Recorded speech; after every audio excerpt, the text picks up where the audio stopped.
Welcome to the Geekcentric podcast, and welcome to part 2 of our weekend coverage of Disney's D23 Expo. Today, we'll be going over all the reveals from Hall 23 with a focus on Lucasfilm, Marvel Studio, and 20th Century Fox. Plus, we got 6 trailers from that panel that dropped today. So all that and everything else that happened this week in Geek. Love ya.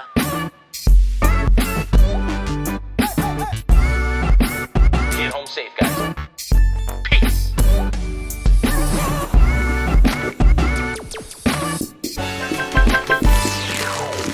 Hello, I'm J-Law, but you can call me Justin. And if you're joining us for the first time, we are Geekcentric, a podcast covering the world of movies, TV shows, toys, collectibles, gaming, and all things Geekcentric. Joining me for this day 2 coverage, we have my fellow Mouseketeers. First up, he's the naughty one of the group. He's Mr. Nate Shelton. How are you, sir? The naughty one? I'm trying to understand the context. Well, Is it a new? Wait. Did they announce a new dwarf for the live-action Snow White? Naughty dwarf. Is that? Well, they should, and it should be you. I think that's perfect casting. I always consider you the naughty one because you always get me into financial trouble whenever you're just like, you should buy this. You should buy this. It's like, there's a ton of stuff at D23 that you should buy that I already bought a couple things. It's crazy, dude. Disney knows how to make me spend money. Oh, they know how to make everyone spend money. And with us is the dankest dude of the group, Mr. Darcy Hudson. How are you, sir? I'm good. Excited to talk about what we saw today. I mean, some of it me and Nate already did see, but it's going to be exciting to talk and share that enjoyment with the rest of you guys now. Yeah, you don't have to have that FOMO anymore, Justin, that you had when we were talking about. I know. I'm FOMO free because I got to see some of the stuff that you guys saw. And as I mentioned, we will be reacting, discussing all the news that came out of today's D23 panel from Hall 23, which featured works from Lucasfilm, Marvel Studios, and 20th Century Studios. We also got a buttload of trailers, which we'll be talking about in the second half of the episode for our trailer time. So we'll be opening up this conversation, kind of going over some of the reveals, some of the people that showed up on stage, some things that were shared, and a little bit around some of the stuff that the people in the audience saw, but unfortunately we did not get to see because we weren't there. Maybe one day. Yes. But before we do get into that, I'd love to know, just high level, what did you think of today's reveals? You know, it was it was a lot. It was a lot really fast, and I could barely keep up with the Twitter feeds. Obviously, as you mentioned, the entire panel was not streamed, and you know, so we had to keep up the old-fashioned way. But we got to follow. Shout out to the Kind of Funny guys. We followed along on their streams, or at least I did, and kind of they had the big tweet deck thing pulled up with all the different tweets popping off, and you know, big shout outs to Discussing Film on Twitter, or especially Eric Voss. I think did a phenomenal job. Who was there? He's actually there. Actually there, and posted a bunch of stuff for us to follow. So you know what, it's tough to say, obviously, again, because we didn't get to actually see the stream or see the panel, but for the most part, I was pretty satisfied with what we did get, and obviously we'll talk about those trailers later. But yeah, man, I'm excited that some of these things are a little bit more of a reality now than they were yesterday. Yeah. Yeah, already said I'm really excited to talk about what we got today, and even the things we didn't get still are going to be fun to talk about because there's big things in store for both the Lucasfilms and the Marvel fronts coming in, so that's exciting. For sure. I think a lot of people's sentiments were a little miffed about all the reveals because some of it felt very much just, you know, doubling down on what had been shown at Star Wars Celebration or at Comic-Con for Marvel Studios, and with just a little bit more affirmation and a little bit more detail in and around, but there wasn't the big, you know, talking about mutants or, you know, the Fantastic Four, the things that people were amped and were hoping that they were going to get. It didn't really land for a lot of fans because they were hoping for more of those gaps in 2025, especially with Marvel. to have some of those reveals. And Lucasfilm, they definitely delivered on finally showing some trailers to not just the audience there, but to everyone outside of the expo, which was great, because I don't think they didn't do too much of that during Star Wars Celebration. So it was great to see, some of the trailers that they were able to share. But I'm with you guys. I personally, I think this was satisfying. I think fans, again, have to temper their expectations and not necessarily go down the rabbit hole of the rumor mills and get their expectations, which is why I think fans were disappointed, because they had those preconceived expectations of what was going to be revealed at this panel. I think the only feedback that I would give to Kevin Feige, honestly, he's such a phenomenal presenter.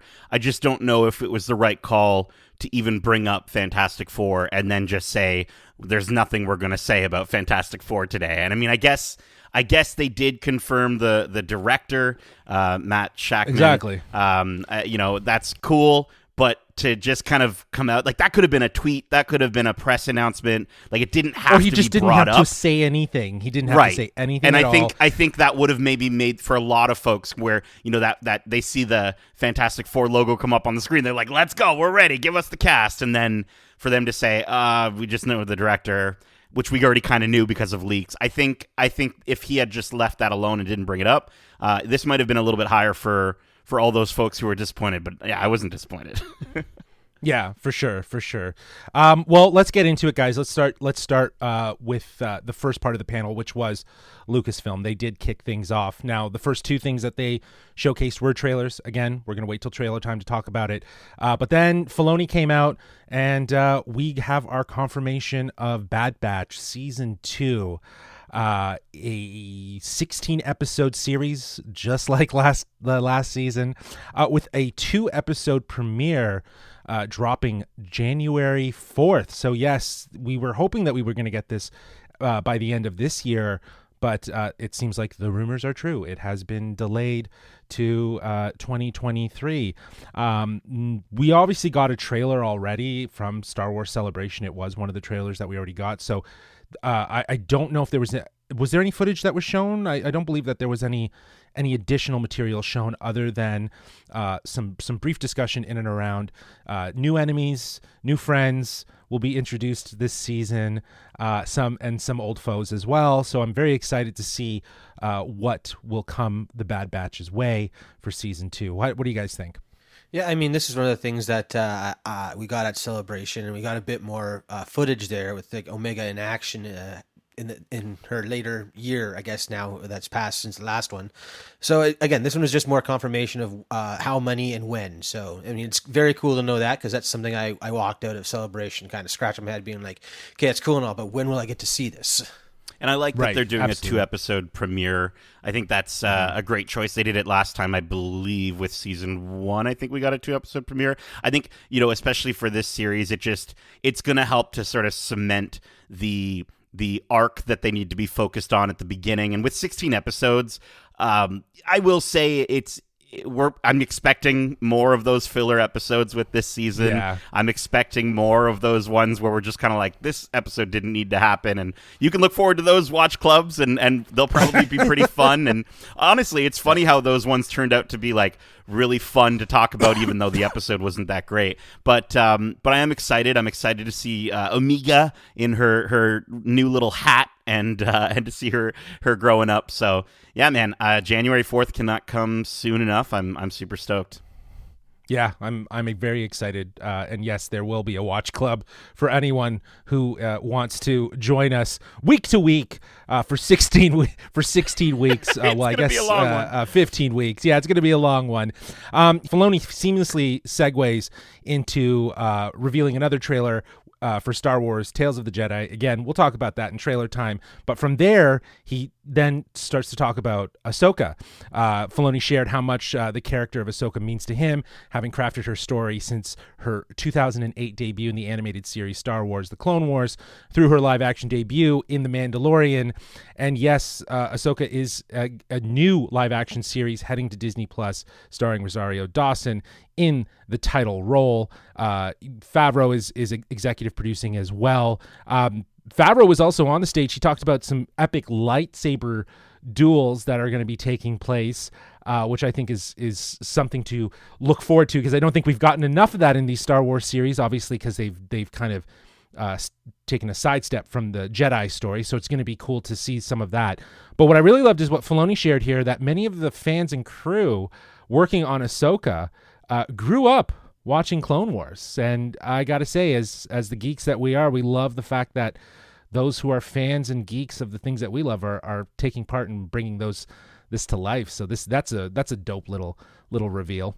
And it just goes to show how important, the Clone Wars series actually is amongst the fandom. And I think there's, the fact that we've got folks who grew up with it, like it's that old, like it's crazy to think that it's that old, that those folks are now professional human adults working on the live action Star Wars series with Ahsoka. But, speaking of the animated stuff, we also got our first look at Sabine in Ahsoka. Yes. Well, I mean, you got your first look. Darcy and I have already seen that image quite a few times in the past, but we got to see her, and she's, she's standing in front of the mural that we see at the end of Rebels, and Natasha Leo Bordizzo looks fantastic. I was a bit surprised though that we didn't get that image followed up with an image of his name is Iman Esfandi, who I guess it was leaked that he's going to be Ezra Bridger in the series. It wasn't leaked. It was like strategically revealed.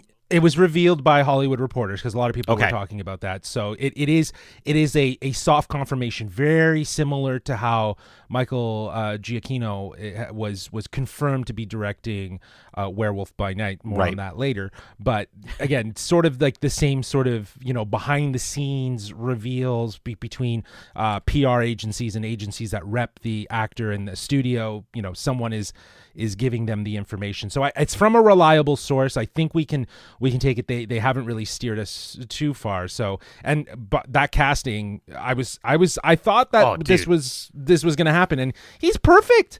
He's hair, perfect. The facial features, the nose. Perfect. Yeah. He's going to look like an older Ezra Bridger, which is going to be fantastic. Yeah, I also really dug Jon Favreau said that Dave Filoni wanted to bring Ahsoka into live action ever since the Clone Wars, and that the Mandalorian episodes that she was in was really a test to see if audiences also wanted that. And I mean, not much of a test, because obviously audiences would want that. But I do, with you bringing up the idea that he mentioned that they're going to be doing a lot more lightsaber battles. If it's anything like the first time we actually are introduced to her character, dude, just give me more of that. I am so amped for this series. Yeah, man. Yeah, absolutely. Favreau obviously stayed on stage and welcomed John Watts and Christopher Ford from the upcoming Star Wars Skeleton Crew. Favreau shared a story of how this series kind of came to be from the set of Spider-Man. Skeleton Crew tells the story of 4 kids who find themselves lost in the vastness of the galaxy trying to find their way home. And applause erupted when star Jude Law came out to greet fans. They showed us our first look. I think I tweeted out from the Geekcentric Twitter account that we low-key thought that he could be Thrawn, which he's definitely not. Would be cool. And he would be a great villain, but it looks like in this still that was shared, that's been circulating on Twitter, that he's kind of like a mentor. He's like their helper. I think he's going to be kind of like the guide, if you will, to help them through this. We also know that this story will take place during, and I use air quotes, the Mandalorian's New Republic era of the story of Star Wars, which is in and around the timeline of Mandalorian. So that's cool. We have at least an idea of where this story is going to live in the ever-growing timeline that is the Star Wars galaxy. But what did you guys think of seeing this first look? I'm excited. Again, I was excited when I heard about it at Celebration, and to get a bit more about it, this reveal was definitely a huge payoff in my opinion, because ever since I heard the first, idea that they had, and it was very brief at Celebration, but now that we're getting a bit more, I'm getting more and more intrigued by the story that they could tell. And with like you said, Jude Law looks to be like at least some sort of a good guy. Maybe he's only a good guy in facade or whatever, but we'll see. And again, I can't wait to see how that story unfolds as we get more. Yeah, we've seen Jude Law play the, in Miss Marvel, like the good guy that is bad sort of idea. Bad, yeah. I think that could totally work. His costume in the image that they released, which by the way, it looks like he's sort of flanked by two of those, like, those eyes that are at Jabba's palace that are like, yes. like that. There's So three. It looks like I think there's three. It looks like he's trying to like get in somewhere, but his costuming reminds me a lot of the guides from Batuu. The people, Yes. if you've ever done the Jedi experience, the people that sort of lead you through building your lightsaber, reminded me a lot of that. So the moment you said guide, I was like, that's interesting. And apparently they also officially wrapped filming yesterday as of this recording. So that was the additional note that I noticed as well, and that in the document that our friends at Disney sent out to us, it says that it's coming soon to Disney Plus. So they wrapped filming. This has moved very quickly. If they've wrapped filming yesterday, and in this little document they've said it's coming soon. So I think we could see this, early, like spring, maybe the beginning of summer of 2023. I think so. If all goes well, who knows? I don't know what a post-production looks like with it. And it could come out maybe fall 2023, but I think it's pretty safe to assume 2023 we will be watching Skeleton Crew and seeing what this is all about. And I'm very excited because, again, if it's anything like what Andor is very much going to be, something that's kind of outside the pocket of everything we know of Star Wars, I think this series could also do that and have a really fun adventure with a lighthearted kids in the center with threats and scares and all sorts of stuff. So it sounds like it's going to be a good time. What I think is really cool is, like, again, when you find out the timing of the Skeleton Crew and then finding out that they've wrapped filming, it kind of almost leads me to wonder, will we see at least maybe Jude Law's character or possibly one of the kids pop up in an episode of The Mandalorian before we get the next Skeleton Crew series? Because I think that would be a cool way to line in. They've done that with the previous live action stuff. I mean, of course, it's characters you already know, like Boba Fett and Ahsoka, but what's to say they aren't going to do that with new characters that we haven't met before? I mean, they were planning to do that new Rangers of the Republic show that kind of got put on the back burner for now or whatever, but I mean, it's interesting to see if they do spin out from Mandalorian. I'd love to see Bill Burr pop up in Skeleton Crew, though. Like, that would be totally awesome. And I think we were talking about great. the idea of him sort of doing a Rangers of the New Republic sort of series and kind of taking over once we whatever her name is is no longer with Star Wars. But I wonder if that's why this had moved so quickly, is because obviously that show was dropped and there's probably a bit of a hole that they needed to fill. Right? There was, dollars allocated to a series, and it probably was easy to kind of greenlight this and get this on the go, especially with Favreau kind of pushing it in the direction of let's go with it, right? So, well, Favreau and Filoni stayed on stage, and they welcomed the entire cast of The Mandalorian Season 3.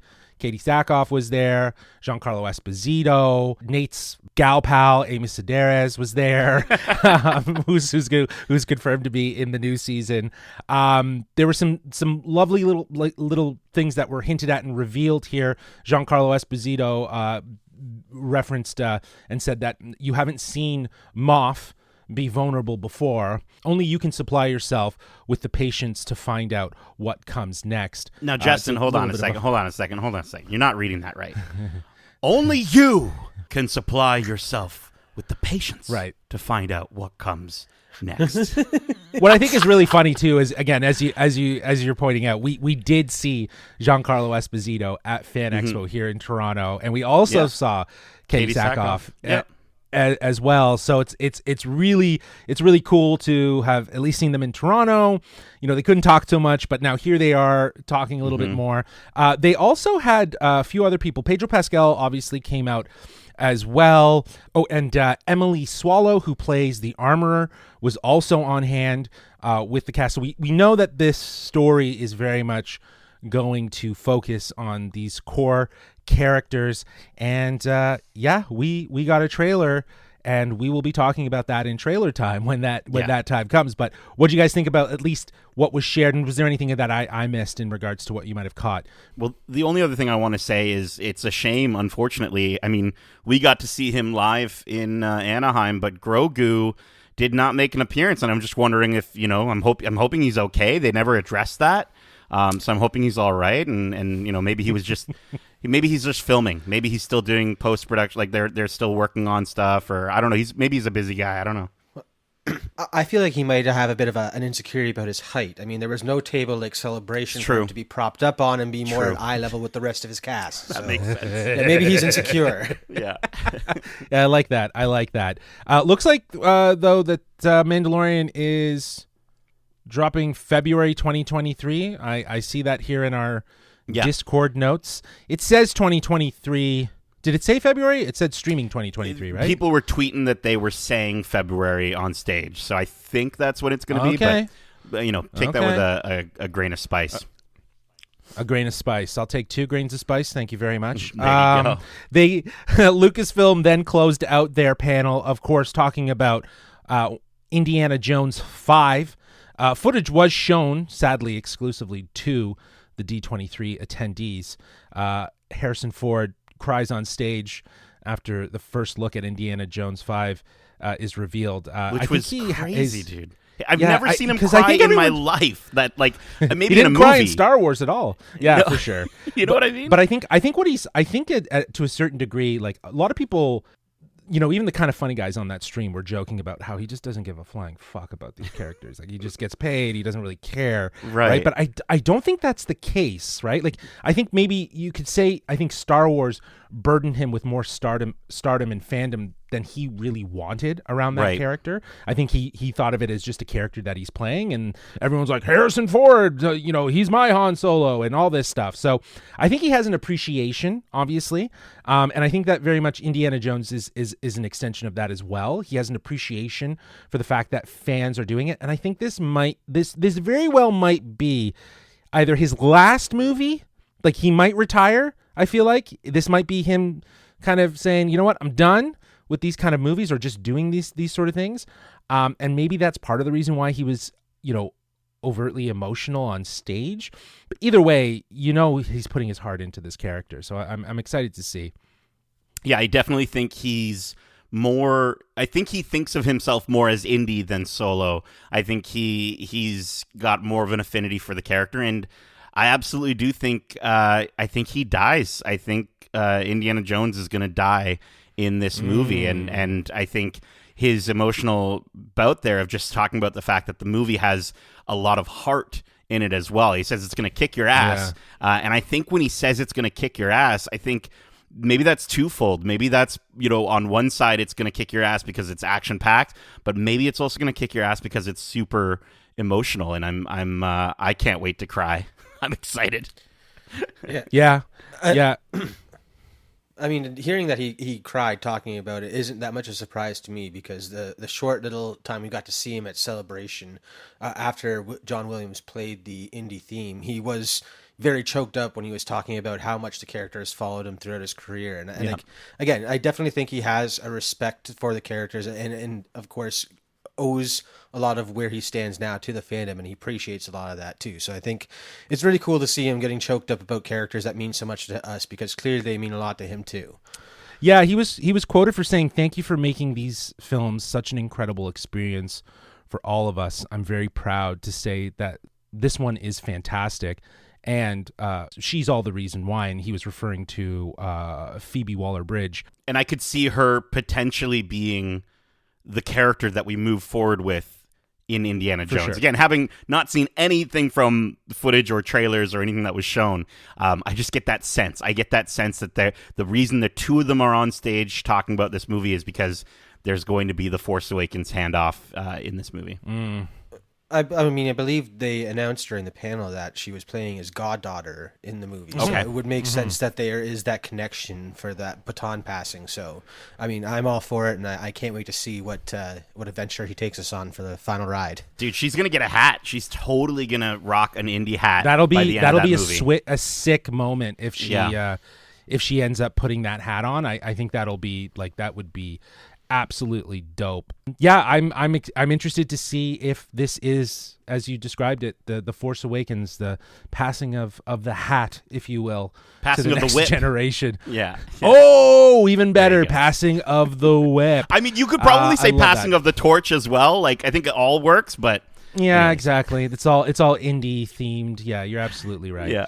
And with that, Lucasfilm wrapped their portion of the panel, and we moved right into Marvel Studios presentation, which started I guess a little unconventionally with a live performance of the Rogers musical.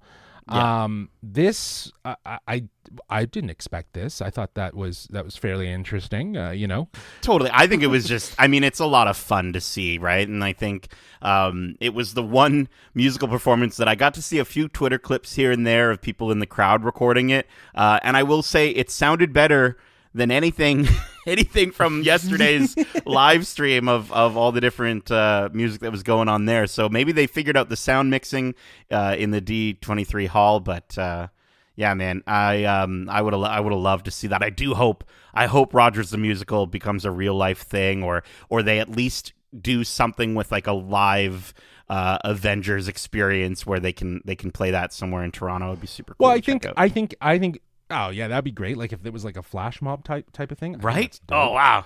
If you treat it like that, or if they do reserve it for the Disney parks, it is something that Would be happens. perfect. Yeah. That's I think where you would want to do it, and you can have fun with it, and you could use the people that are portraying those heroes to kind of be in it and have like That would be a really Hulk cool. and stuff like that. I think it would be pretty cool. After that, Ryan Coogler took the stage to talk a little bit more about Wakanda Forever. He is currently still in the editing process in the cutting room, putting Black Panther Wakanda Forever. That's totally fine. These movies take some time to put together. New footage was shared, and it was shown exclusively to the D23 Expo audience. The new footage showed off Riri flying, Namor's strength, also a fantastic scene of the Dora Milaje wiping out some soldiers, trying to steal vibranium. There was a ton of stuff that was shown in this footage. What did you guys catch? Yeah, I saw somewhere they were talking about like Ramonda at the UN. She's like freaking out at them, and there's a moment where like a French leader concerned about vibranium and WMDs, and apparently they're trying to, I guess the idea is that this is going to be a story about the rest of the world trying to capitalize on Wakanda's resources when they're at their weakest. So obviously in the trailer we got, and at Comic-Con, we saw that there is going to be a giant flood, and I think that's kind of what this description is focusing on. But I'm intrigued. Like I think the only part that I'm like a little worried about is the fact that, and don't get me wrong, we've heard about stuff getting streamed a day after it was off the editing floor, so I could be totally off base here, but the fact that it's still being edited and still getting cut, I'm kind of not entirely positive until we get a buy your tickets now that this movie will make November. I don't know if I think it's going to. Yeah. They've been pushing. They are, and it's not uncommon for these things to happen. It could be visual effects. It could be how is the story working. I'm going to sound really arrogant saying this, but as an editor, you want to see different takes and different cuts of things to see how that story is flowing. And I love, like, even Taika Waititi has said, like, when he shoots in vein of what needs to be captured, but then also has fun and does the improvise. And then he has more material to play with in the editing room. So I think that, again, Ryan Coogler is very passionate about this story, especially because of everything surrounding the loss of Chadwick Boseman. I think he really wants to make sure that he's hitting both of those notes of doing the service of celebrating Chadwick Boseman, but while also moving the story of Black Panther and Wakanda forward in the MCU in an effective way that is everlasting, because he is going to be a part of the Marvel Cinematic Universe and other projects with the Wakanda series. That's probably we didn't hear anything about, but we know he's working on for Disney Plus. And Ironheart. Ironheart was another thing that was discussed today at the panel. There was an Ironheart teaser showcase with Riri and Anthony Ramos, who's playing Parker Robbins. Ramos says that Hood is a complex guy, a little bit good and bad. He looks to take in other misfits and teach them to kind of be the ones on top. He says his character takes a deep dive into a dark place. Also, Eric Voss actually shared on Twitter Ironheart's first footage shown. Jim Rash returns from Civil War as an MIT guy, cracking down on Riri Williams' engineering projects. Anthony Ramos confirmed as Parker Robbins, aka Hood, who deals with dark magic, and a few shots of Riri in her new armored suit. So it was pretty cool. Like there's already, like, I didn't know they were that far along that they would actually have something to show. I wonder if those visual effects were like even complete. Personally, I'm just really excited that they announced that Hood is going to be in it, because he is a really cool character who kind of at one time assembled a dark version of the Illuminati with a lot of Marvel masterminds from around the corners of the Marvel universe. So seeing him pop up here definitely leads the way to him going down a very Doctor Doom-esque route where he mixes magic and technology like he does in the comics. So I am super stoked to see where they take that character, and it sounds like they're going to a really fun place with where he gets his drive for power and stuff like that. So I can't wait to see him. I'm also kind of excited that we got confirmation of Jim Rash coming back as the MIT guy. Like, obviously you might know him from Community as Dean Pelton, but he's, I'm excited because it means that this show is going to still have, I think, a little bit of that lighthearted comedy. And I think that's going to be really important, because I think this series is meant to, kind of bring us forward with Riri Williams, but also honor Tony Stark at the same time. And so you can't have a series, an Iron Man, or in this case, Ironheart show without a bit of Tony Stark humor. Connecting so that might be where we get with Jim Rash. Yeah.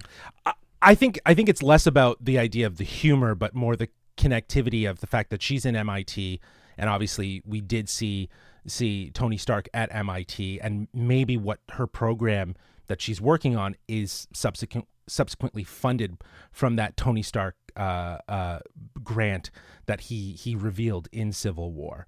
Right. So I'm wondering if that's the layer of continuity. And I think you're absolutely right. That is the connectivity of how you keep Tony Stark as a part of Ironheart's origin story moving into the MCU. Yeah, and I totally see Jim Rash's character just being so against Riri's experiments because he was snubbed by Tony Stark in that movie. Exactly. He never got his money for his funding for his projects, but this girl got her free ride on a scholarship because she makes a suit of armor like him. Like, I can't wait to see that, like, the banter and back and forth. Yeah, the comedy that he's going to bring, like Nate was saying, is going to give it definitely a bit more of a lighthearted nature that I think is very inherently Tony Stark. I also think it would be, like, don't get me wrong, I would love it if Tony was her AI inside the suit and his voice. I just don't know budget-wise. Robert Downey's voice is probably too expensive, but I think it would be really hilarious if Jim Rash's character, like, turned it, like, put his voice into an AI, and that was going to be her sort of, her version of Friday or what have you, right? So I think that'd be super dope. Yeah, no, I totally agree. I think I'm very interested to see what they do with the series, especially given the fact that, she is going to be very integral in Wakanda Forever. She's getting her own series. Ryan Coogler is producing it. I think there's going to be a lot of connectivity with her and Wakanda. It's obviously going to be seen in this show as well. And maybe Bruno from Miss Marvel, might have something to do with that. I could totally see those characters. In the comics with Miss Marvel, he's got a really big background with Wakanda, so I could totally see maybe there's a bit of crossover there. I don't know. I miss Bruno. That's interesting. That's cool. I like that idea. I like the idea of bringing together all of the intelligent people that want to do good, and they kind of find the ability to do so through Wakanda's technology, right? Because especially when it's revealed that in Wakanda Forever, it is going to have a focus about how people want to abuse that power and take it from Wakanda and use their resources. Maybe Wakanda goes inside itself to really protect that, and also find people on the outside that they do want to have work with them on things in Wakanda. And really quick, didn't Tony Rivoli, Flash Thompson, didn't he get into MIT as well at the end of Spider-Man? So maybe he shows up. Yeah, they were all trying to. Though, right? So yeah. I was gonna say. I mean, I'm pretty sure there was other characters in the MCU already that are trying to get into the MIT. So it's gonna be really cool to see that connection, and if that connection is how Riri is how that group maybe connects with Wakanda and proceeds from there. Because again, I'm really excited. Yeah, no, I 100%. I'm also excited for the next reveal, which was Ant-Man and the Wasp. Quantumania. It was confirmed that Ant-Man and the Wasp Quantumania directly links to Avengers, the Kang Dynasty. Randall Park will be returning as Jimmy Woo in the movie. And again, they saw some extended footage, which had, I think, a few more lines.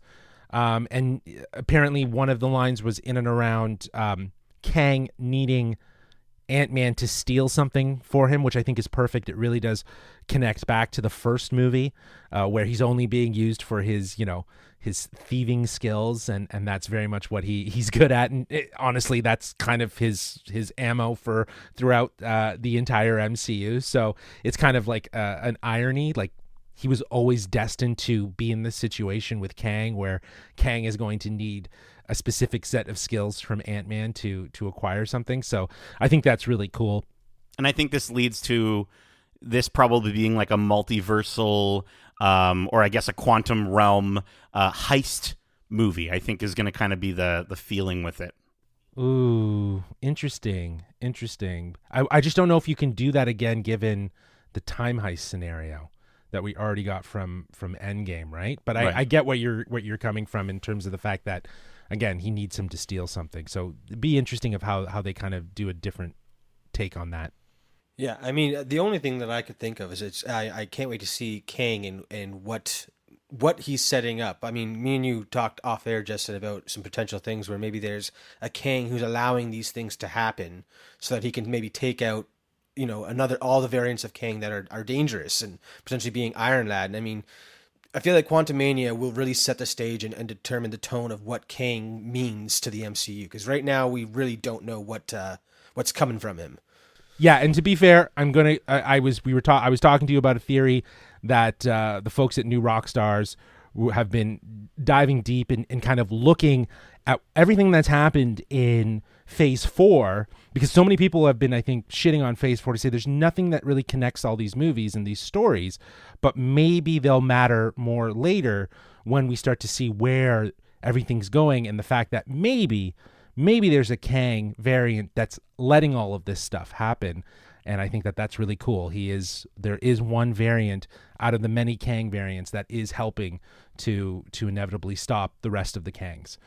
So I think that's a very interesting theory, and I think you're right. I think that we know, based on what was discussed at Comic-Con, that we're going to see multiple versions of Kang and different variants. And when we get further down in talking about it, there's some stuff that I heard from Loki season 2 that kind of might reveal a little bit more of that. But we're going to keep going here. We got one big ass reveal that we all were hoping for. Werewolf by Night is officially announced, directed by Michael Giacchino, out next month. Giacchino talks about the 30s, 40s horror movies that inspired him to make Werewolf by Night. We will be talking about that trailer in trailer time, so we're gonna just skip over it. But yeah, I am so happy that this is finally confirmed and we're getting it next month. So I'm stoked for it. After that, we got some more trailers which we're going to talk about, and then we moved into another confirmation. Armor Wars is still happening. I was so concerned. I didn't know if this was going to be a thing. But yes, Don Cheadle was on stage. He confirmed they haven't begun production yet, but it is 6 episodes, and it will actually follow Secret Invasion. It'll be directly tied to Secret Invasion, which again, we will be talking about more in a little bit. But as I mentioned, Loki season 2, they took to stage the entire cast, and dude, this is probably my favorite reveal of the and entire I'm going to butcher his name. Ke Huy Quan has been casted in Loki season 2. He joked on stage that he thought he was here for the Indiana Jones panel, which I thought was absolutely, I'm sure that got a huge laugh in the audience. And the audience was privy to some Loki footage exclusive to them. Some people have already been on Twitter talking about what they saw. I think someone, I can't remember who tweeted it out, but they talked about how in some of the footage there was like this chiseling at a statue, and that revealed multiple variant faces of Kang. So Kang is going to be very important in this series as well, which I think is absolutely great. Jonathan Majors is such a fantastic actor, and I think what he's going to be able to do with this character in all the multitudes and different ways that he's playing Kang is be someone different. Also, shout out to Ke Huy Quan for, I think with Everything Everywhere All at Once, he talked about how he wasn't fully sure if he was ready to jump back into acting, and now he's just getting all these opportunities. He's also going to be in a series called American Born Chinese that's coming to Disney Plus as well, and so it's just awesome to see this guy blowing up. Like, let's go, man. Let's get him back into man. He's a superstar, and I'm so happy for him. And he got huge massive applause at the panel. So man, I'm so happy. Apparently he's going to be playing like a TVA archivist or something like that. I think that's like the perfect role for him, kind of being this sort of nervous sort of character of like, I don't know if I should be doing this with you, Mr. Loki, but I'm going to help you out anyways, and I'm so stoked. But he has to have some badass martial arts skills like he did in Everything Everywhere All at Once. So I was thrilled when I saw this pop up on my Twitter. I audibly was like, what? I was thrilled. So this was definitely one of the highlights for me. As soon as I heard that they said he was going to be like a TVA archivist or something like that, I immediately thought that maybe this is going to be the guy that, believes Loki. And the only one in this new TVA that we got left off at the end of the last season. What if this is his only friend instead of Mobius, which I think would be, again, a really cool exploration to see, again, Loki being thought of as the crazy guy. And I love the idea that you just brought up, Justin, as well, of like, maybe we see him and he's super nervous and he's like very quiet, but then when shit hits the fan, he pulls out all the stops and starts kicking ass, and then Loki's just like, where did that come from? Like, I cannot. I'm so excited for it. I'm so happy for him. It's gonna be great. Yeah, man. Yeah, absolutely. After that, as you mentioned, Nate, there was nothing to reveal about Fantastic Four other than Matt Shakman is officially directing Fantastic Four so that's all. No casting news. I think this was a very direct way of Feige saying to everyone who thought that this was going to be a reveal, it ain't happening today. Yeah, hold your horses. It's fine. And especially with the Fantastic Four's history with Kang, because that they are kind of the ones that fight him almost just as much as the Avengers.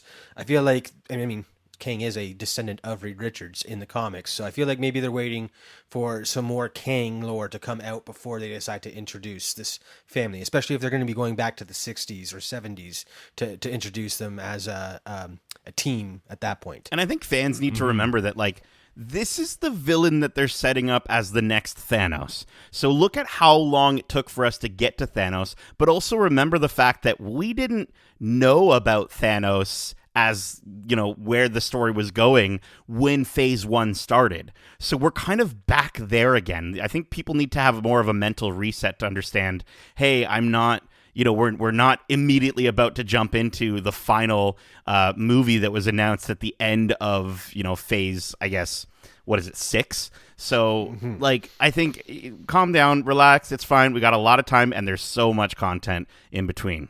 Yeah, I totally agree, though, Nate. I think everyone just needs to slow their roll. There's so much that we need to get to, and I think you're absolutely right, Darcy. I think the Fantastic Four play such an important part to Kang's story that I think what they're doing is they're building up Kang, and then we're going to get introduced to Fantastic Four and understand how they play a larger part in potentially resolving the conflict with Kang. So I think it's the slow burn, and yeah, we'll get news. I'm we'll get it. I don't know if we'll get it by the end of this year.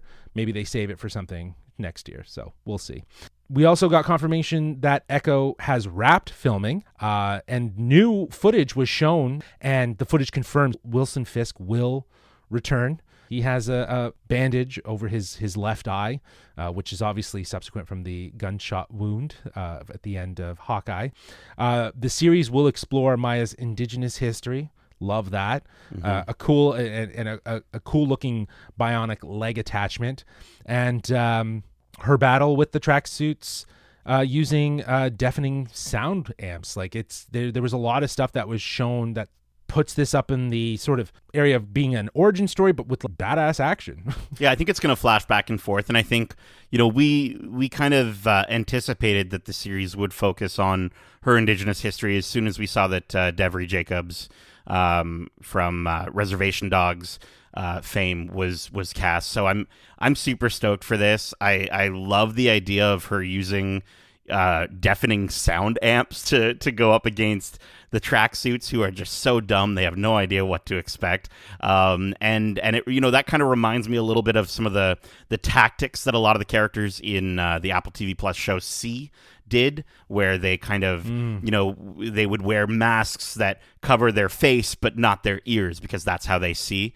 It's kind of going the other way with her being able to use the fact that she can't hear as an advantage in this combat situation. So I'm super stoked for this, man, and I'm happy that Wilson Fisk is absolutely confirmed to be coming back with that eye patch.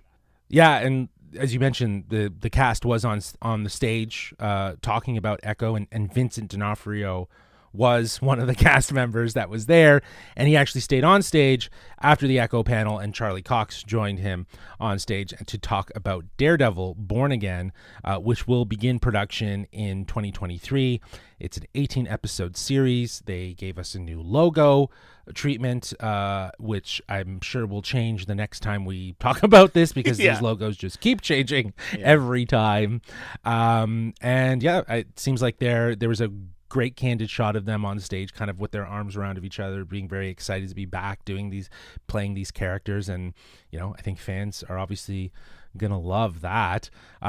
Speaking of new logos, though, we also got a new logo for Captain America New World Order, which is great.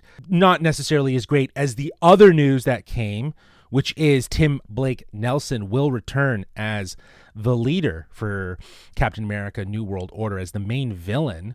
But if our listeners have been following us on Watch Club, we've been kind of dropping hints that he might show up in that series.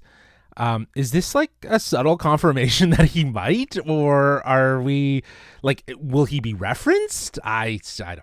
Well, it's funny you mentioned that, because like you said, there was nothing ready to show from Daredevil when Charlie Cox came out, but apparently the panel got to see footage from the upcoming She-Hulk show where he'll make his appearance. So I'm wondering if this is again another way that they're confirming that we're going to get the leader as well, but we won't show you his look yet, because we already know what Matt Murdock and Daredevil look like, so that was nothing new to see. So I think that if that's the way they're going to play this, then I'm looking forward to his appearance. I'm also just wondering if it means that he isn't, you know what I mean? Because now we know if he's supposed to be focused as the big bad. I could see at the very most, instead of him, because we were kind of theorizing that he would be the main big bad for the series, maybe he's going to be the tease at the very end that's going to allow his character to lead into Captain America New World Order. Because I honestly believe that is the direction, because again, given what they've established with Tim Blake Nelson's character in the MCU, he's fascinated with the Hulk blood, right? Because of the existence of the super soldier formula. And I wonder if that's a bit of the sort of carry through from She-Hulk into Captain America New World Order, is his desire to possess that power and to harness it, if you will. We also saw that Carl Lumbly will return as Isaiah Bradley in the movie, which is dope. And apparently Julia Sona described it as a paranoid thriller. So that seems pretty intriguing. I love I want to go back to that logo really quick. I love that it looks like the shield, but it also kind of has the wings. And they also confirmed as well that Danny Ramirez will be joining again from the Falcon and Winter Soldier as Falcon. He is the new Falcon, which was only hinted at before, and now we've got actual confirmation. Yeah, they wouldn't give him those wings and let him walk away. Yeah. Yeah, exactly. I feel like they were, without having to say he is the next Falcon, they very much did say so. So that to me wasn't a huge surprise. But yeah, like it'll be interesting to see how the leader sort of fits into this, because New World Order is definitely very much attached to something with the Red Skull. And his desire to kind of bring about a new world order. I'm wondering if this storyline from the comics is they're just kind of doing a different take with it, with the leader at the center of it rather than the Red Skull, because I think we've now moved away from that, unless somehow he brings back the Red Skull. I don't know. I'm getting into some weary territory. Well, Isaiah Bradley does have a history with Hydra, right? And that was the whole portion of his backstory. So it's very possible that there could be something linking the two together there, yeah. Yeah, for sure. Then from there, we moved into the Thunderbolts reveal, which gave us our first look at the entire team. And we have David Harbour back as the Red Guardian.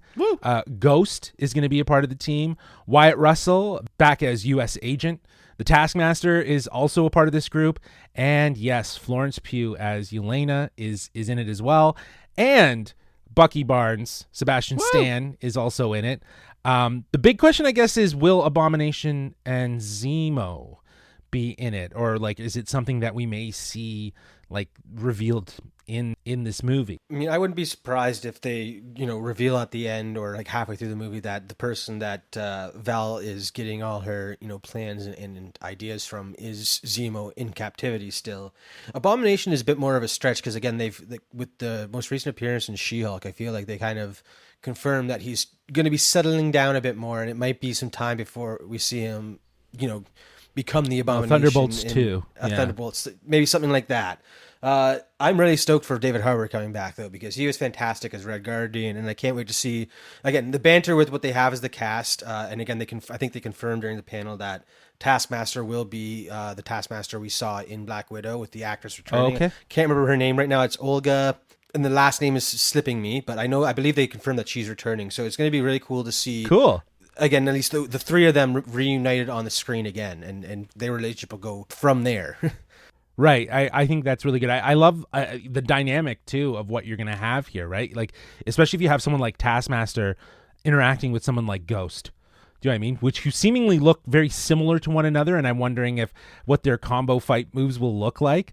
So that's really interesting. But I also think it's cool that I think some of these characters we saw as represented in the Marvel Zombies concept art. So I'm wondering, like, if this is going to come out and then later Zombies will kind of go further with like an adaptation of the Thunderbolts zombie story. Do you know what I mean? Like incorporate some of them. They could be the surviving heroes that we have, and maybe Right. we saw all the main heroes fell pretty quickly, so maybe this is what the best they could scrap together. And then we have U.S. Agent and Bucky Barnes again. Yet another really intriguing sort of dynamic for them to play with. But yeah, it'll be interesting to see what they do with the Thunderbolts. I'm glad we at least got a confirmation of who. If we're not going to get a Fantastic Four confirmation of who's going to be in that movie, at least we got a confirmation of who we're going to see in the Thunderbolts. So I'm excited for that. From there, we moved into the Marvels. This is coming out in July of 2023. The cast took to the stage Brie Larson, Tiona Paris, and Iman Vellani, with director Nia DaCosta. The trailer for the Marvels looks incredible. Kamala, Carol, and Monica, their light powers are entangled. Captain Rambo as astronaut at Sabre space station with Fury. So we see that apparently in the footage. Monica touches a light field. Kamala is now in the spacesuit, and she just waves at Fury apparently. And Monica crashes on a moon with Kree warriors. This was all recanted by E.A. Voss from New Rockstars. So it's interesting that it looks like what we got as a stinger at the end of Ms. Marvel is definitely going to play a huge part in, as it says, their powers are entangled and they're switching spots might be a bit more of a comedy by the sounds of it. Yeah, it's gonna be intriguing. I think the idea of almost like a Freaky Friday kind of storyline is what they're maybe going to go Stole for. the words out of my mouth. Yeah, dude, and I think it fits really well with what they're trying to do. And I also think it's going to be intriguing to see, Monica and Carol kind of interacting as well, because I know they're not on the best of terms. So I think the idea is that Kamala is going to probably be the one to bring them together, and I could totally see them playing with that. She might do like a parent trap on them or something like that, and then you'll hear Carol say something like, "You totally parent trapped us," and Kamala's like, "I have no idea what you're talking about." Like, I could see them kind of playing with those ideas. I could see her knowing parent trap. I could see her knowing I like how you parent just trap, managed, but I love that. Mm-hmm. Yeah, I also like how you just managed to do 2 Lindsay Lohan references in like one. Yeah, theater. exactly. Disney 100%. Disney Lindsay Lohan movies too. Like, let's just call it what it is. Yeah, man. It's all there. You could definitely do that. I love that idea, and I think that yeah, you're right. I think Monica and Carol maybe wanting to protect Kamala and like wanting to help her and figure out who she is and stuff like that, because she is still on this journey. That might be the conduit for them to understand, and strengthen their own relationship by caring for her, right? So I think that there's a lot there that'll help bring that together. But I'm interested to see, Captain Rambo and Carol finally interact and see what this is all about. And I was reading somewhere that the idea is that all 3 of them switch places anytime they try to use their powers. So something's going on that's causing them to switch places that obviously they'll have to figure out. But I think that really gives us confirmation, spoilers for Ms. Marvel, but gives us confirmation that at the end of Ms. Marvel, really what happened there in terms of them switching places. So it'll be interesting to see kind of if they go right from that moment, because we do know that the director for this movie did actually direct that moment in Miss Marvel. Shoot that scene. Mm-hmm. Yeah, shot that scene. Yeah. And I find it interesting. I mean, the word that E.A. Voss used said their powers were entangled. I'm assuming that must have been dropped in the footage that they saw, and that just leads me to think, quantum entanglement, which is something we have heard exactly either in the MCU or in pop culture before. So it'd be interesting to see if this even has ties to Quantum Mania at some point, because again, quantum power is clearly very diverse in the way it manifests. So I'm very intrigued to see if there's a connection there. Yep. I totally agree. And with that was the end of the Marvel portion, and the last little bit was left to 20th Century Studio, and of course they were there to plug the Avatar series. So it was revealed that Avatar 2 and 3 were filmed back to back, and Avatar 4 has just begun filming. So it looks like we're gonna have Avatar in our lives for quite some time, for at least the next foreseeable, I'd say 7 to 8 years, given depending on the release strategy of these movies. Because I don't know, 2's coming out later this year. If they were to do it next year, then that's great for 3, and then I don't know, 4 happens the year after. But we'll see. When they announced, I mean, I feel like they already announced that 2 and 3 were filmed at the same time. I feel like that's maybe old news, or it was already speculated that they were doing that. But again, when going back to their release schedule, if you check out on IMDb, I mean, who knows how trustworthy that is, but they have a movie every 2 years for the next 8 years. They're planning on a 2-year release schedule. So, like you said, it might be around for a while. I hope it's as breathtaking as the first one, and that the story, it doesn't get old very quickly. Yeah, I'm looking forward to converting to Avatarism, and James Cameron, our leader, will take us into the future where we won't need 3D glasses to see in 3D. I'm so excited. I cannot wait. I like how you're saying that. I mean, I've seen pictures of you as an avatar. So I'm already inducted. I'm already inducted. Let me know if you need a... That was a wild day. That was a wild day. Yeah. Everyone was shocked that you came in that day looking like that. And that was it for in terms of the news reveals of things. I think though let me just do that again. Well, that is it for all the news and reveals. So with that out of the way, we got some trailers to talk about, and with the help of Kevin, who may not be here physically, he's here always spiritually. It's trailer time.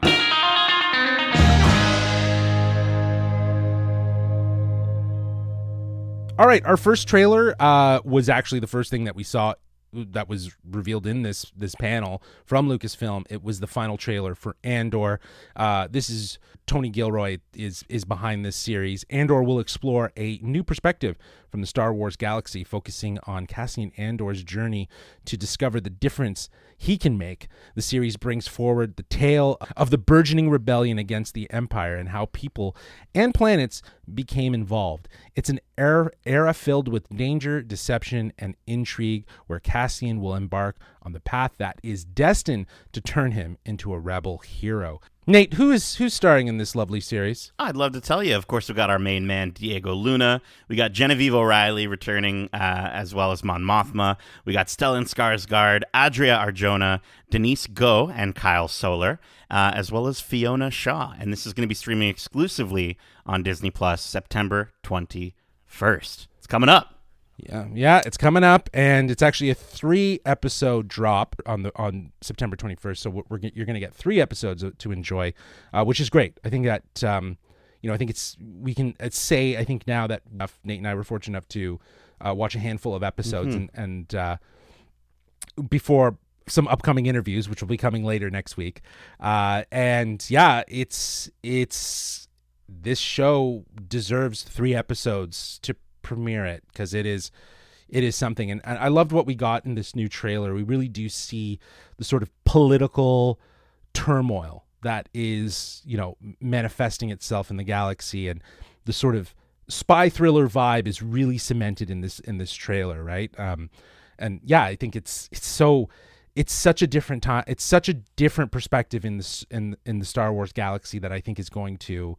This trailer very much showcases it's different. It's so different.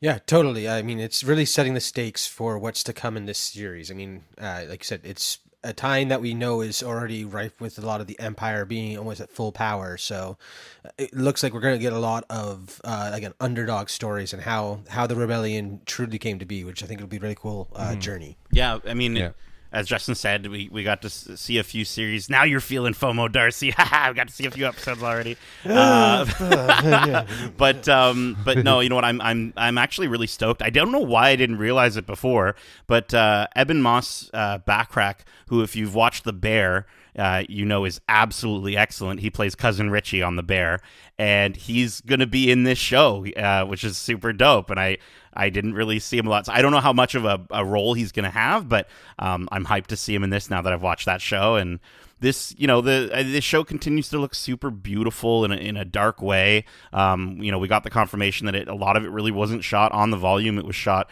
on location. And I loved seeing the clone half stormtrooper phase armor in this trailer confirmed. And then also Denise Goh, who plays Dedra Miro, the ISB supervisor. She just looks super intimidating.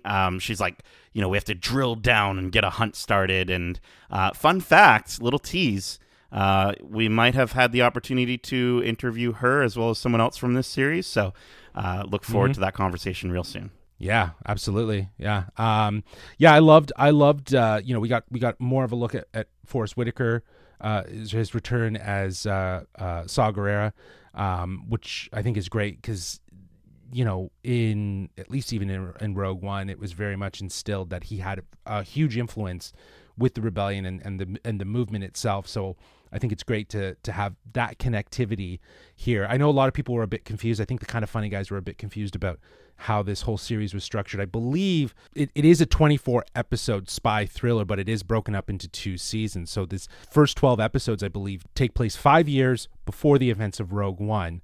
And that's the entire season 1. And then season 2 is a bit of a time jump, if I'm not mistaken, from the beginning of the season to the end. It'll gradually get us to the events of Rogue One. And that's sort of the structure. It's just 2 seasons. They're not going any further than that. And I think that's great. I think that's so great to say, like, yeah, we want to do a 24 episodes series out of this, and that's it. But we'll break it up and we'll tell that story in a different way. It was confirmed at Celebration. Tony Gilroy himself said that season 1 will focus on year 1, 5 years before the events of New Hope, and then or Rogue One, sorry, and then the next season, 12 episodes, will be focusing on the next 4 years leading up to the events of Rogue One, and it will directly end and lead into Andor's appearance in Rogue One. So I think it's like he already has confirmed that, and again, I think it's a really good idea to clarify like what we're to expect from this the spy thriller exactly. Yeah, I think after this, I'm gonna watch all of this series and then watch Rogue One and appreciate it probably that much more, and probably say it's better than Solo because it is. So, because it is. Can be like, awesome. Yes, and as Nate said, we got more on that coming later this month. I don't know exactly when, but it'll be coming soon. So make sure you're subscribed so you can hear all of those interviews and details.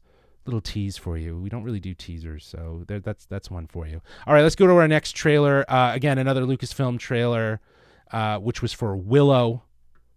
This is from the series creator Jonathan Kasdan, son of Lawrence Kasdan, is the writer of this series, and he's been penned to be the one to have come up with this idea and wanting to bring it to life. Nate, can you fill us in on what this movie's all about? Yeah, of course. This story, began with an aspiring magician from a Nulwin. I hope I'm pronouncing that right. Nulwin village, and an infant girl destined to unite the realms, who together help to destroy an evil queen and banish the forces of darkness. And that's like the original. And now in a magical world where brownies, sorcerers, trolls, and other mystical creatures, that's in the actual copy, I'm not just calling people brownies, magical mystical creatures, they all flourish. And the adventure continues as an unlikely group of heroes set off on a dangerous quest to places far beyond their home, where they must face their inner demons and come together to save the world. This is starring, of course, Warwick Davis. We've got Ruby Cruz, Aaron Kellyman, Ellie Bamber, Tony Revolori. I always want to call him Tony Ravioli.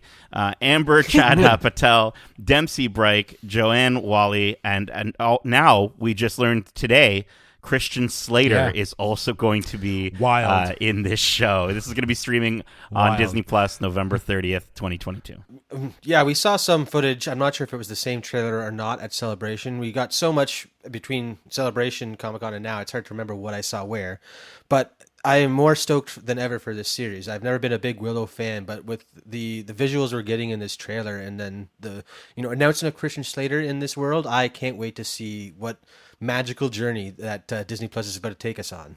Yeah, and especially with fantasy being such a big pull right now. You got House of Dragons, The Return of Game of Thrones on HBO Max. You got Rings of Power, Lord of the Rings series on Amazon Prime, and yeah, it's great that Disney is leveraging Lucasfilm's Willow property to bring it back to life and revitalize it and update it, because the visuals in this looked awesome. Well, right? Like they looked really good. Here's what I agree with you. I think the CGI looked good enough that it won't take me out of the experience.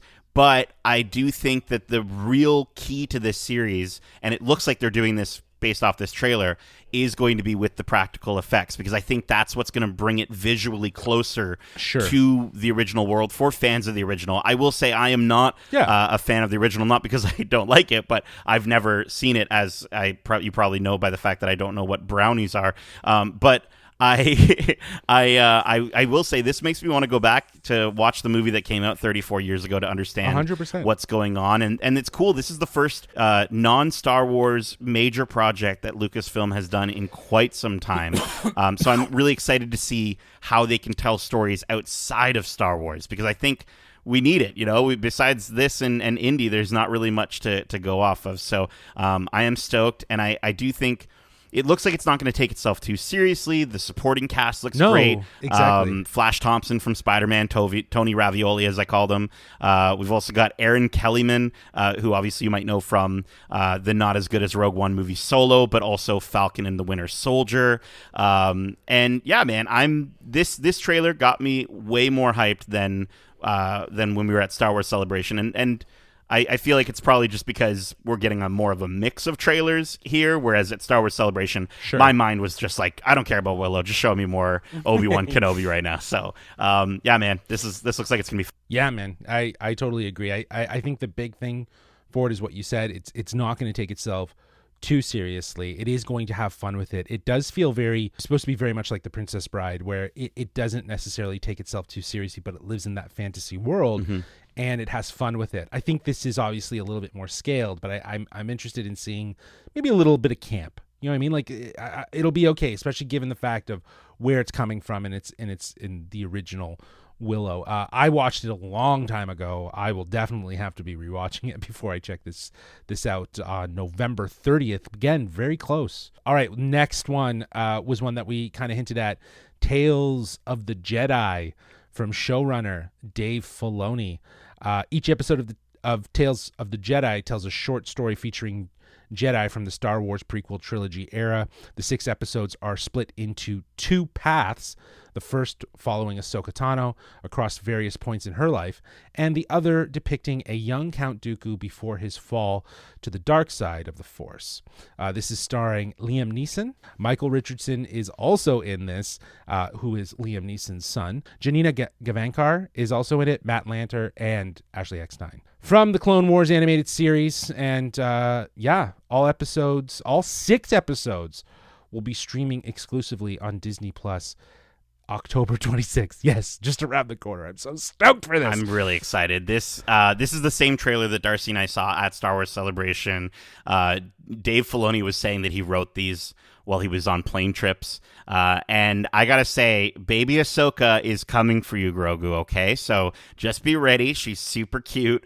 And that was actually the episode that Darcy and I got to see, was the one with baby Ahsoka in the forest with the giant saber-toothed cat. And Ahsoka's mom is actually voiced by Janina Gavankar, which is super dope as well. But yeah, man, Matt Lanter and Anakin as Anakin, and then Ashley Eckstein as Snips, is so dope. I never thought that we'd get to see them again after the end of Clone Wars, so I'm really excited to see them, and especially at this point in the timeline. Not only that, I mean, in the trailer, we clearly see Obi-Wan in the background. So, I mean, maybe it's not going to be at the same time, but to get an animated version of both Anakin and Obi-Wan so soon after the live-action Obi-Wan series finishes is kind of surreal, and I'm really excited to see that aspect. I'm also really stoked for Dooku, like seeing him with a blue lightsaber, getting to see the sort of good version of Dooku, but then obviously he's going to fall to the dark side. And at the Tales panel, Dave Filoni was going on about, like, this series is going to get extremely dark. And I think it looks like that here, where he's trying to, like, protect his people. And then we also at one point see Padme's funeral, which I don't know how that's going to play into it, but I'm wondering if this means that, like, Ahsoka is going to be at Padme's funeral, like, hidden, which would be wild to think that she was there all along. But yeah, man, I'm super stoked. That's cool. Yeah. That's cool. That's cool. You know, though, that Filoni has got more in his hat. Like, the fact that it's only 6 episodes is kind of like makes me upset. But then again, we're getting 16 episodes of Bad Batch, and as you said, it's like, does it need to be 16 episodes? Right. So you know what I mean? So I'll be interested to see, like, this is such a cool concept, telling stories around, you know, iconic characters in Star Wars, telling, like, these parts of their lives and how they kind of come to be the characters that we know. I think, again, even just as you pointed out, watching Count Dooku's descent, it'll be interesting to watch and see how maybe Filoni plays with establishing some parallels from Anakin and his descent and the things that we saw, and how you can kind of play off of that. So yeah, I think that this is so smart to, you know, I know it's a prequel. Kevin hates prequels. I know he doesn't like those prequels, but I love the idea of going back and looking at the things that we didn't get to see. Yeah, we know where a character ends up and he gets his head sliced. Spoilers if you haven't seen Star Wars. But, you know, again, it's really great that we're going to have a little bit more of a background, because that's always interesting to me. It's like, how does he become this character, right? It's probably because of Star Wars, though. I mean, it's funny you mention that because I feel like I've talked about it on the podcast before, maybe even after the first time we got to see some stuff from Tales of the Jedi. But Dooku Jedi Lost by Cavan Scott is an incredible insight already to the fall of Dooku. So I'm wondering how Filoni plays with that already existing story and works into stuff we've already seen there, or is he reimagining stuff or telling us stuff we don't know about? Personally, I'm looking forward to seeing a bit more of Dooku and Sifo Dyas's relationship, as they were best friends as Padawans. So, I mean, it'd be really cool to see if the fall of his friend is maybe what kind of starts kicking him on that journey to the dark side. Yeah, man, I think that would be dope, and to kind of see again, kind of what Justin was saying, like, how does that mirror, between Anakin and I think it's very purposeful that they are going to be having these stories on one side and the other, and I think they're going to not necessarily tie to each other canonically from they're not going to, the characters aren't going to interact, but the storylines are going to, play off of each other. I will say, as important as it is to talk about the fact that we got Qui-Gon, we got young Qui-Gon, we got Mace Windu back, Dooku's there, Ahsoka, Anakin, Obi-Wan. I know where you're going with this. Come on, dude. Yaddle is in this show for the first time ever. She's battling with a lightsaber and specifically battling Dooku, which is so dope if you watch this trailer, how it cuts between her fight with him and then Anakin's fight with, Ahsoka's fight with the Inquisitor. Like, the way they sort of clip back to back there is just so dope. I'm so excited for this series. And Darcy, you've been saying lately how great Disney is doing with their short form content. And I have to agree, like, these look super focused, right? Where Bad Batch is going to have those episodes and those arcs that feel focused. This show is going to be, because it's only 6 episodes and because the episodes are so short, it has to stay locked on that narrative. And I'm so stoked for it, man. I'm so excited for this. I mean, it's great that you bring up that short form content, just because before we move on here, I've talked about the show with my mom before, and she said she kind of seemed interested, but being able to show her this trailer and then explain how it's only 6 episodes and we'll get a concise story of characters she's been introduced to through the live action stuff, she was like, this may be an animated show that I check out. And I have a feeling that a lot of people might be thinking that way because of how easily consumable they're presenting it as. Oh yeah, it's very very self-gratifying in that if someone hasn't watched the animated show and they watch that, they might be interested in go watch the animated series after, right? Like, this is obviously for hardcore fans though too, right? Because these are for the people that have wanted to see more of these characters explored in the animated capacity. So I think it's, again, bravo. I think it's going to be good. Now, just a question for you guys. You did say you watched the first episode. Mm-hmm. What was the runtime for it? 20 minutes? 15 minutes? I think it was about 15 to 20, yeah. Yeah, okay. Yeah. Okay, cool. So it could be like, it could just be close to, like, if it's under a half hour, then that's great, obviously. But again, given that there's no commercials, it's Disney Plus, yeah.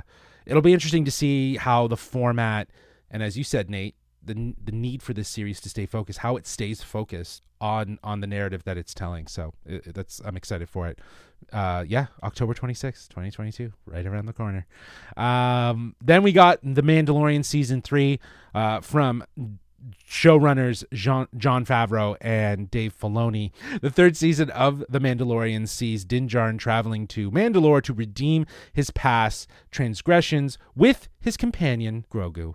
Returning, of course, is Pedro Pascal, Katie Sackhoff, Carl Weathers, Giancarlo Esposito, Emily Swallow, Omid Abtahi, Amy Sedaris, and newcomer, guest to the show, Mr. Christopher Lloyd. What?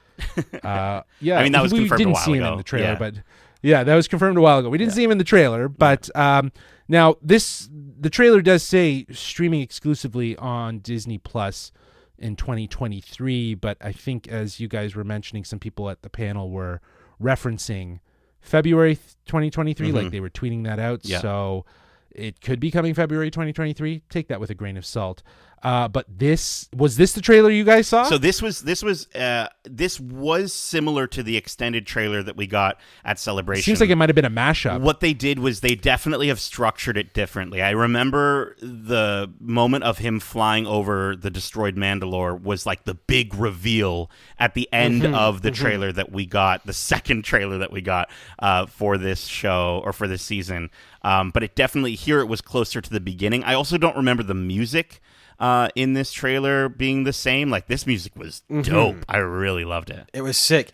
I also recall a star fight that I don't think we saw in this trailer that was in our extended cut. Like, we got a lot of longer shots focusing on stuff that were more quickly referenced in this more released in this trailer released today. Yeah, but I will say, like, I love Grogu's new upgraded pram with a little light on it. Like, I want him to get, like, maybe some guns next time, like some blasters, and just blast people around. But I'm wondering if maybe he outgrew his old pram. And I also wanted to shout out Grief Karga has got some major drip going on. I love it. I love the idea that, like, this settlement on Navarro is just getting better and better with him back as a magistrate yet again, because he used to be a magistrate before he was taken out of it. So it's a very kind of like an old Western trope to have, like, the town that gets built up as you revisit it over and over again. So, yeah, man, I'm stoked. I can't wait to see him back again. I sense some deception from Mr. Carl Weathers, though. I think he is going to screw over Din Djarin, and I think that he might play a part in, because what I'm loving about this trailer is how focused it is on Katie Sackhoff really being Din Djarin's opposite, them going at it, really diving deep into the history of Mandalore. I'm really happy to see Katie Sackhoff really leaning into this in a live action capacity and bringing to life her animated character in such a fantastic way. And yeah, I'm excited to see it, especially after given the fact that we were able to see her talk, and that amount of passion and love that she has for doing these kind of stories. I think it very much shows, even just in the little glimpses that we see her in this teaser. And I think that, I think Grogu's kind of growing up. Is that, like, he kind of looks like he might be mature. It'll be great if we get to a point where he's like almost like a teen Groot, but he's like a teen Grogu. I'd be okay with attitude. I'd be okay without that, actually. I don't know about that one. I don't know. I mean, I hope that Grief doesn't turn traitor. I mean, he kind of owes his life to the little green guy. I don't see that would hurt if he betrays him. I'm just wondering though if, like, either willingly or not willingly, he plays a part in kind of helping Bo-Katan in some way. Well, there I think with the rise of the First Order, I feel like you're right. It is very possible that, because Star Wars and politics go hand in hand, like, maybe we do get to see a little bit of moments where he's sort of playing both sides, and that's how he's able to ascend as a magistrate so quickly in this series and get back to his rightful place. Because he has drip. Right, and he gets that drip because he was disgraced as a magistrate, so this was maybe an opportunity for him. But maybe he's doing some seedy stuff. I will say, though, there's a commemorative statue of IG-11, and it shows how Navarro is just, they're very open to droid kind, and they're more accepting, unlike the Mos Eisley Cantina back in the day, right? With getting we don't serve your kind. And so I think that's dope. And I also think it looks like Mando's got to come around to working with droids again, because we do see him flying with R5 at one point. And I love seeing when Amy Sedaris, like, bops R5 on the top of the dome, and then a little piece falls off. Like, he's just always the broken droid. I'm so stoked for that. It looks like Bo-Katan is hanging out either in the ruins of Mandalore. She might be on Concordia, which is the moon it's just off of Mandalore. And I think she's with a group of, like, true Mandalorians, or like a group of Mandalorians that fall under sort of her side. And I think we're going to be getting, because she talks about Din's cult, and we also get to see the armorer at one point in this trailer as well. And I'm wondering if we're going to get another, I guess this time a live action civil war of sorts, of all these different Mandalorians coming together, and he goes there to make up for his transgressions, but he ends up taking sides with Bo-Katan, and maybe the armorer, who is, I know, a huge fan favorite, but I could totally see them making her the big bad of this season. I think would be really cool. That's interesting. I like that. I like making her the bad guy. I wonder as well too if, like, is it Death Watch? Mm-hmm. That was the Mandalorian group. Mm-hmm. Like, isn't that the all pure Mandalore group, or is that, am I forgetting something? I mean, they definitely had more they had more strict rules for sure. I don't know if they were as far as like this cult, but it's very possible, especially with Paz Vizsla being a part of this cult, that maybe a lot of those rules came into this group, and this group maybe only took those even further as they were kind of hiding, and maybe saw that as a way to say like, cool, we'll only be more safe if we follow these rules further and further. It would make sense that like the Death Watch wanting to fill their numbers after taking such a terrible loss at the end of the first Civil War on Mandalore. So maybe it's something that in order to fill their numbers and prove that they still have a right to rule, this whole helmet thing means like if you take your helmet off, they can prove you weren't born there type thing. So maybe it's something along those lines. Interesting. I will also just say, as excited as we are for all this stuff, the most important things, obviously, we got a Kowakian monkey lizard tree, and that is fantastic. They're all living it up on Navarro, because the last time we saw them on Navarro, they were on a spit being turned around, or maybe it was in Book of Boba Fett. But regardless, they were, they're getting eaten. So here they're obviously free range. They're running around. They're super happy. But the most important thing in this trailer, Darcy, Yaddle is gonna not Yaddle. Babu Frick is going to be in this season, and I really wholeheartedly think it is Babu Frick, because he says hey, and it's absolutely got to be him. I don't care. He's probably he ages. He's probably got a long lifespan. But in the trailer that we got at Celebration, we actually got to see a family of Babu Fricks, which is even better if we get to see his whole family hanging out, and they're all like, hey, and I cannot wait to see this Babu Frick family. Whatever episode that is, that will be my 5 out of 5 favorite episode of season 3. Probably. But he would also be, because he would have been older in The Last Jedi, in The Rise of Skywalker, where we saw him. So this is him younger. Mm-hmm.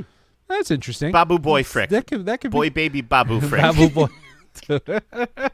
Baby Babu Baby Frick. Babu. Yeah, I love it. I love it. There you go. All right, so that was it from the Lucasfilms trailers. Let's get into the Marvel Studios trailers. And we only got 2. Is that right? Yeah. There's only 2 that were given to us? Okay. Yeah, during this panel, I believe, so yeah. Yep. So 2 trailers. The first one was for one that we were talking about earlier. Finally confirmed, Marvel Studios special presentation, Werewolf by Night. This is directed by Michael Giacchino.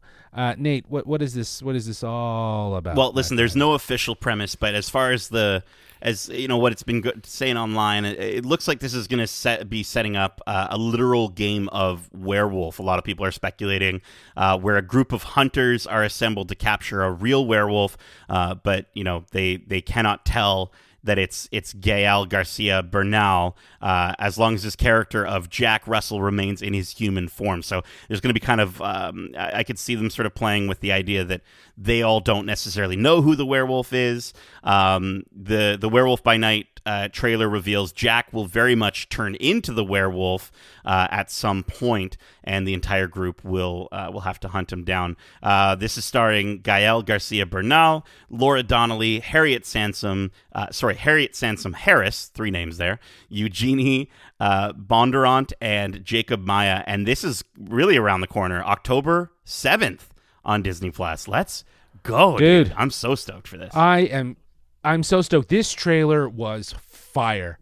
It was absolute fire because it was so different from anything else. And I think such an important time, given the fact of where we're at with She-Hulk, how alternative it is from everything else in the MCU with this sort of fourth wall breaking. This almost feels very fourth wall breaking in its 30s and 40s horror aesthetic that Giacchino was talking about at the panel about being a source of inspiration. And I love it. I love the black and white nature of it.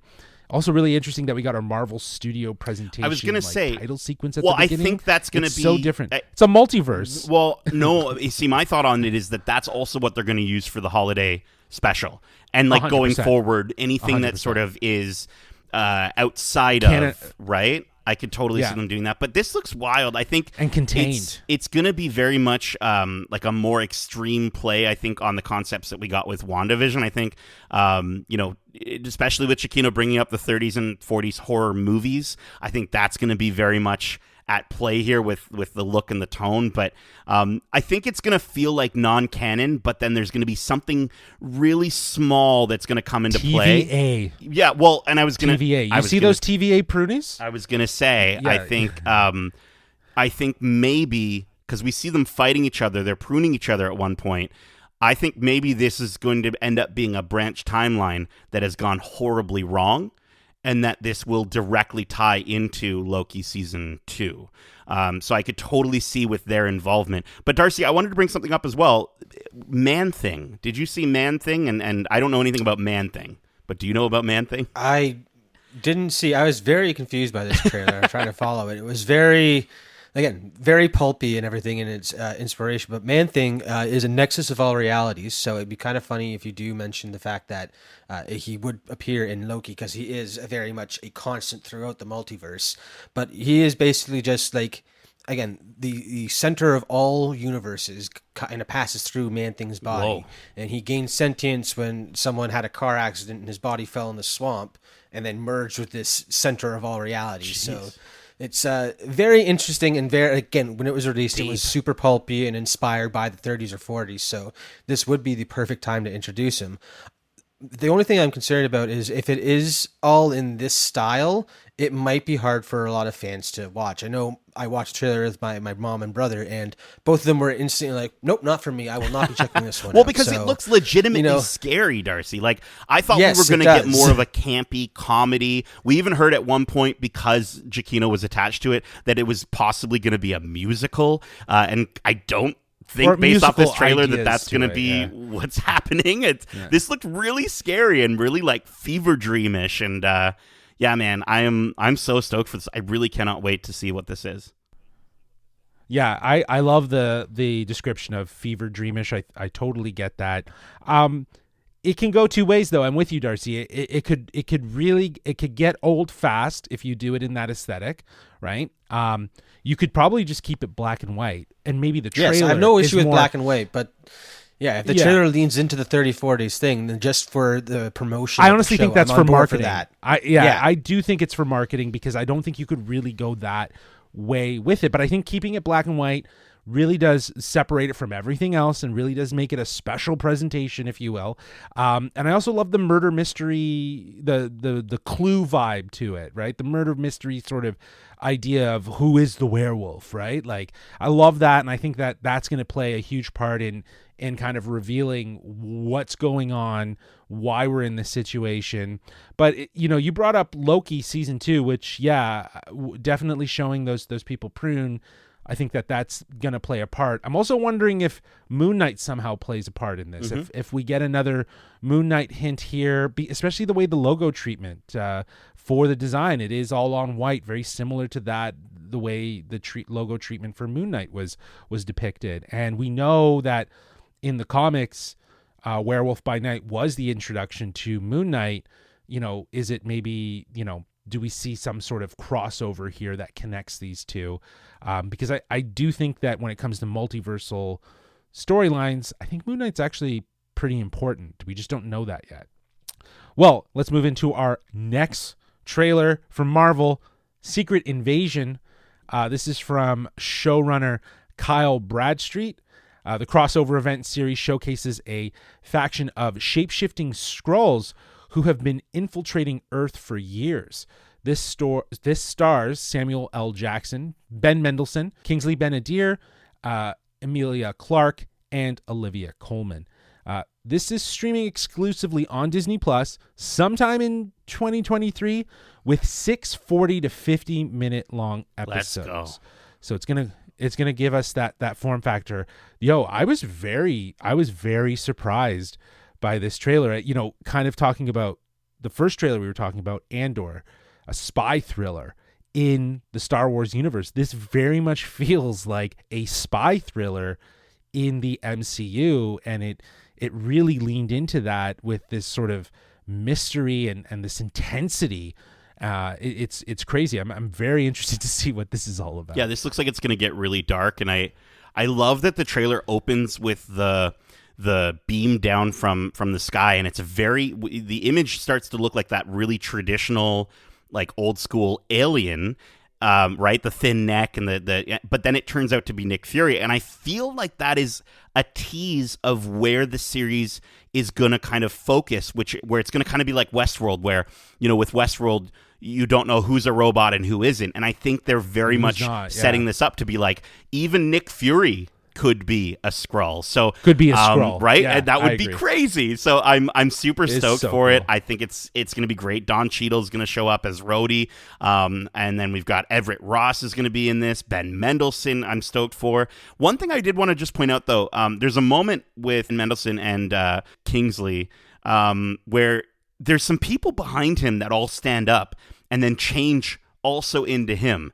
And my thought on that is like, either those are just Skrulls showing off the fact that they can change into whoever they want, sort of idea, like a flex, or is that Multiple Man? Like, could that be Jamie Madrox's Multiple Man in this series?